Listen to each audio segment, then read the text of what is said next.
So ayan mga kapispis, welcome back to my YouTube channel. Unang itlog ng aking Java Sparrow mga kapispis noong April 10 at hindi pa tapos yung kanilang pugad mga kapispis. So itong dalawang magkapares ko na Java Sparrow mga kapispis ay sinubukan ko lang isama dito sa kulungan ng aking alagang mayang pula. So pagkalipas ng 3 araw ay nakikita ko naghahakot sila ng nesting material. So sa kasunod na araw tiningnan ko yung pugad ng yung nest box, may nakita akong isang pirasong itlog. Pero yung kanilang pugad nga mga kapispis hindi pa natatapos. So patuloy pa rin naghahakot yung male na Java Sparrow natin at tinatapos nila yung kanilang pugad sa nest box.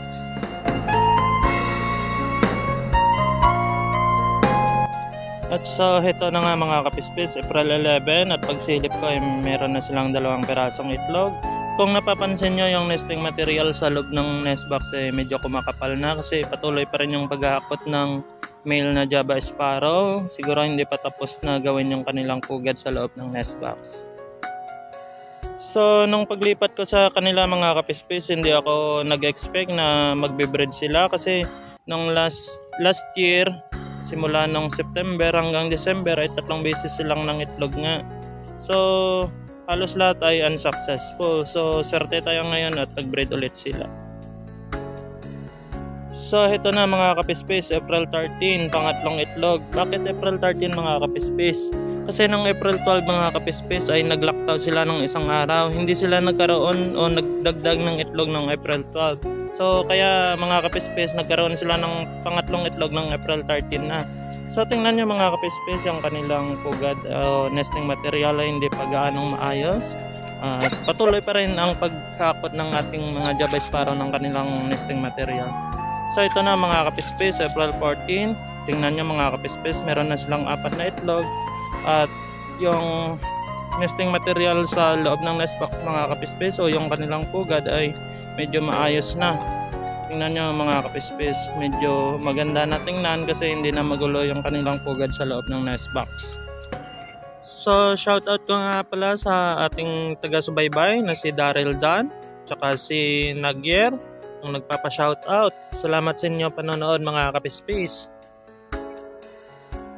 So heto na mga kapispis, April 15, meron na silang 5 pirasong itlog at sa tingin ko ay meron pa silang maidadagdag. Kasi nung nakaraan halos 6 na piraso yung kanilang nagiging itlog. Pero sa ngayon titingnan natin kung hanggang 6 na piraso lang ba yung kaya nilang ilabas na itlog. Tsaka yung puga nila mga kapispis siguro tapos na nilang gawin yan kasi maayos na tingnan.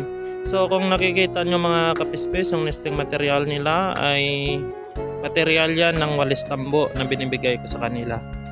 So ito na mga kapispis, April 16 meron na silang 6 na pirasong itlog at parang kumakapal pa rin yung kanilang pugad kasi patuloy pa rin yung kanilang paghahakot siguro kasi marami pang nailalagay na nesting material at marami pang nasa baba ng lupa na hinahakot ng male na Java Sparrow natin.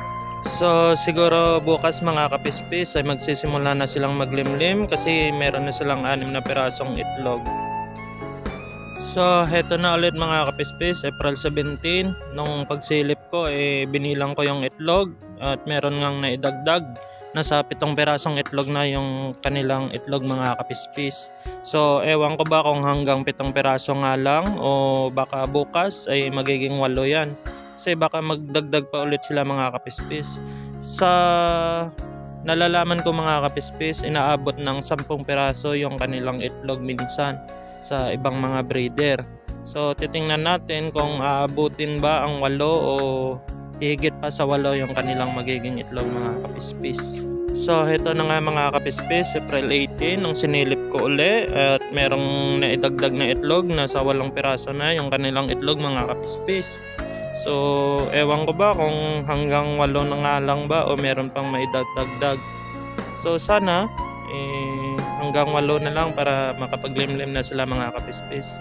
At sana mas marami yung magiging fertile sa kanilang itlog. So subaybayan na lang natin ulit mga kapispis. So nung last April 15 mga kapispis ay umulan nga. So ngayong taon unang beses nilang nakaranas ng ulan. So kung makikita nyo mga kapispis, 4 na piraso na yung ating chestnut monya dyan kasi yung dalawa ay magkapares na, nagbaband na sila kaya inilagay ko silang dalawa dyan. So 4 na sila ngayon mga kapispis at magkapares na Java Sparrow. So first time nilang makaranas ng ulan ngayong taon mga kapispis. So hindi nga pala tayo naging successful sa pagbibreed ng ating chestnut monya mga kapispis kasi nung huling video ko namatay nga yung kanilang mga inakay. So titingnan ulit natin mga kapispis kung mag-breed pa ba sila, gagawa pa ba sila ng pugat mga kapispis. So hanggang dito na lang yung aking video mga kapispis. Ito lang muna yung update ko kasi medyo busy lagi kaya nade-delay yung pag-upload ko ng video. So maraming salamat mga kapispis. Don't forget to like and share at paki-subscribe ng aking channel. Salamat!